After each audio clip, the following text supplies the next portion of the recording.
Salut les amis, on part aujourd'hui pour le 30e épisode de cette série Zap Mercato. On va démarrer du côté de l'Olympique de Marseille. D'ailleurs aujourd'hui on aura deux informations qui concernent l'OM. On démarre avec la première et c'est une information qui va plutôt dans le bon sens pour l'OM, puisque Alexis Sanchez, l'attaquant chilien de l'Inter de Milan et Marseille sont proches de se mettre d'accord. C'est tout de même une information assez importante, puisque la demande de salaire de la part d'Alexis Sanchez est visiblement acceptée par l'Olympique de Marseille. En tout cas, on est en train de finaliser un accord entre l'OM et le joueur. Maintenant, tout ça va dépendre aussi de la manière dont Alexis Sanchez va pouvoir quitter l'Inter Milan, puisqu'il a encore un an de contrat avec l'Inter.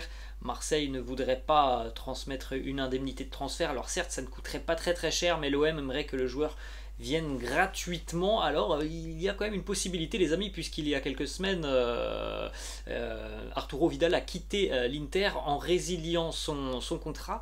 Ça pourrait être la même idée pour Alexis Sanchez, qui, on le rappelle, va avoir quand même beaucoup de difficultés à jouer l'année prochaine du côté de l'Inter, quand on sait qu'il y a Lukaku, Lautaro, Edin Dzeko, Joaquin Correa. Ça fait beaucoup évidemment offensivement, et on peut penser qu'Alexis Sanchez n'aura quasiment pas de temps de jeu du côté de l'Inter. Ensuite les amis, on va enchaîner avec une information du quotidien L'Équipe, qui annonce que le dossier Bernardo Silva est de nouveau reparti. Bernardo Silva a été offert au FC Barcelone contre 80 millions d'euros, donc il va maintenant falloir sortir le chéquier si le Barça est intéressé. On sait que le Barça est intéressé, on avait eu des déclarations il y a quelques semaines de Xavi, de Joan Laporta. Maintenant voilà, il y a déjà eu beaucoup d'arrivées du côté du Barça, et 80 millions c'est peut-être quelque chose qui peut être à l'heure actuelle un petit peu élevé pour les Catalans. Alors peut-être que le Barça va trouver des solutions dans les prochaines semaines. En tout cas, on n'est pas à l'abri d'un départ de Bernardo Silva sur les prochaines semaines. Ensuite, on va aller du côté de Newcastle, où les Magpies sont toujours très discrets. Il n'y a quasiment pas d'arrivée du côté de Newcastle. Alors oui, on entend beaucoup parler de Newcastle, les Magpies sont sur un tel ou un tel, mais au final, en termes d'arrivée et d'officialisation, il ne se passe pas grand chose du côté de Newcastle. On est à la fin du mois de juillet, et on est même maintenant à une semaine du retour et de la reprise de la première ligue, et pour le moment Newcastle n'a pas véritablement changé son effectif par rapport à la saison dernière. Donc évidemment, avec un effectif comme celui des Magpies à l'heure actuelle, ça sera impossible évidemment d'aller lutter pour les places européennes. Je ne sais pas s'il va y avoir un petit peu plus de mouvement quand même du côté de Newcastle sur le mois d'août, mais s'ils veulent évidemment viser assez haut en première ligue, il va falloir tout de même se renforcer. Newcastle prépare une offre de à peu près 45 millions d'euros pour le Betis Séville, pour l'international français Nabil Fekir, qui a encore un long contrat avec le Betis Séville. Alors il y a quelques semaines, il y a 2-3 semaines, on avait appris que visiblement le Betis serait prêt à accepter une offre de 35, 40, 45 millions pour Nabil Fekir. Donc c'est évidemment une offre qui pourrait convaincre le club sévillan. Après, est-ce que Nabil Fekir veut rejoindre le nord de l'Angleterre et Newcastle? Ça, c'est une autre question. On va du côté du Paris Saint-Germain les amis, avec une information qui concerne un joueur qui est écarté du groupe. On ne comptera pas sur lui cette saison, il est déjà écarté du groupe pour le trophée des champions de ce week-end. C'est le défenseur international allemand Thilo Kehrer. Il n'a plus qu'un an de contrat avec le Paris Saint-Germain. C'est très loin d'être un titulaire, Thilo Kehrer. C'est quelqu'un qui n'a jamais convaincu du côté du Paris Saint-Germain. En tout cas, il y a un club qui semble être très intéressé, c'est le FC Séville, qui pense à Thilo Kehrer pour tout simplement pallier au départ de Jules Koundé, qui s'est engagé avec le FC Barcelone. Plus qu'un an de contrat, donc bon, c'est pas forcément quelque chose qui devrait coûter très cher. Le joueur a lui très envie de retrouver du temps de jeu pour être aussi disponible pour la sélection allemande en fin d'année pour participer au mondial. Donc affaire à suivre. Séville très intéressé par Thilo Kehrer. Ensuite on va du côté les amis de la Juventus, une information qui concerne Adrien Rabiot qui va vraisemblablement quitter la Juventus. Je pense que c'est la meilleure idée pour lui parce que Max Allegri ne compte absolument pas sur lui cette saison. Adrien Rabiot a une piste assez sérieuse maintenant du côté de la Ligue 1, c'est à Monaco, où les dirigeants de l'AS Monaco ont entamé des discussions avec Rabiot. Bon, là aussi, il n'a plus qu'un an de contrat avec la Juventus, donc la Juventus pourrait faciliter son départ contre une petite indemnité. Donc affaire à suivre là aussi sur les prochaines semaines. Ensuite les amis, on va aller du côté de l'Atlético Madrid et ça va concerner Saúl Ñíguez, le milieu de terrain international espagnol de l'Atlético, qui est suivi notamment par la Juventus.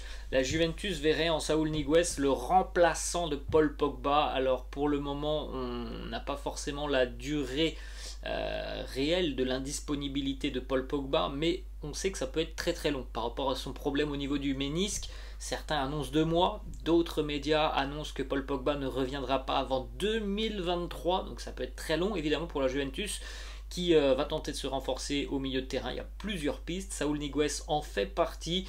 Malheureusement Saúl Ñíguez, je pense que depuis 2 ans il regrette certainement amèrement son choix d'avoir rejoint Chelsea. Ça a été catastrophique pour lui du côté des Blues de Chelsea. Aucun temps de jeu quasiment, il n'a jamais convaincu, il n'a jamais réussi à s'imposer. Il est de retour donc du côté de l'Atlético Madrid et visiblement l'Atlético serait prêt à le laisser partir contre une petite indemnité de transfert. C'est dommage parce que c'est vraiment un joueur de qualité, mais là on va pas se mentir, ça fait tout de même 2 ans qu'il a dû traverser des moments assez compliqués, notamment du côté des Blues de Chelsea. On va continuer les amis avec une information qui concerne Cristiano Ronaldo. On a tout de même beaucoup de mal à imaginer où sera CR7 l'année prochaine. On a l'impression que toutes les portes qui étaient entrouvertes pour Cristiano ont été fermées. Le Bayern a dit non, Chelsea a dit non, l'Atlético a dit non.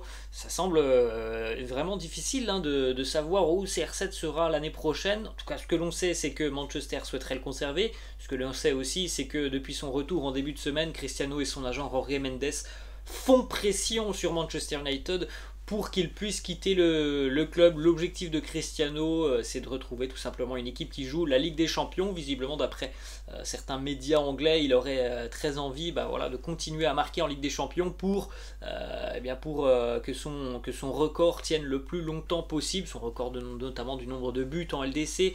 Il est aussi à la recherche du record de nombre de buts en phase de groupe qui est détenu pour le moment par Léo Messi. Donc les pistes et les portes se ferment. Nouvelle porte visiblement qui a été ouverte par Jorge Mendes, c'est un retour au Sporting Portugal pour Cristiano. Alors l'histoire serait belle, les amis, de voir Cristiano retourner au Sporting là où tout a démarré pour lui.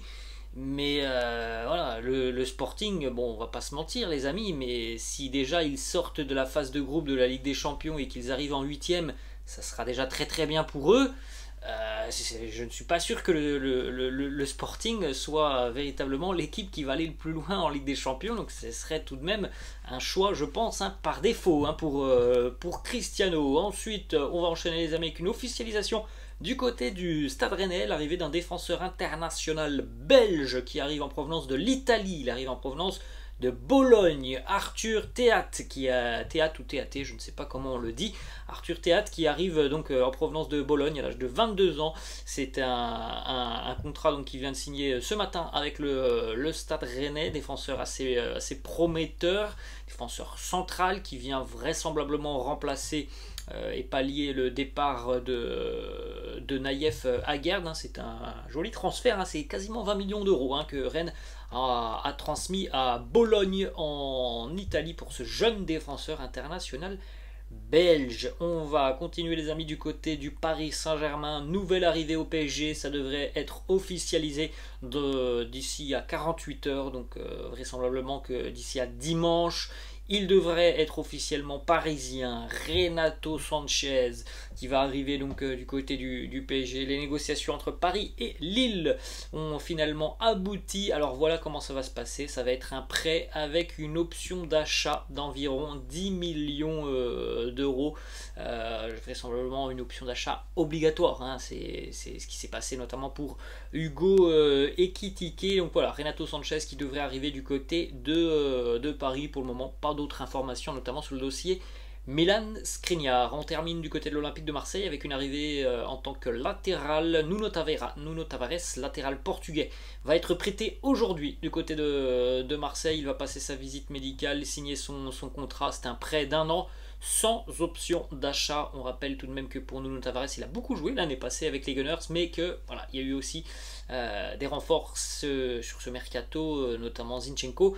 La présence de Kieran Tierney, ça fait beaucoup pour Nuno Tavares qui aurait eu beaucoup moins de temps de jeu cette année avec les Gunners de Mikel Arteta. Donc il va rejoindre l'Olympique de Marseille. Voilà les amis, la fin de cette vidéo. J'espère que ça vous a plu. N'hésitez pas comme d'habitude à lâcher un petit pouce bleu. N'hésitez pas non plus à vous abonner à la chaîne. Je vous laisse et je vous dis à la prochaine. Ciao.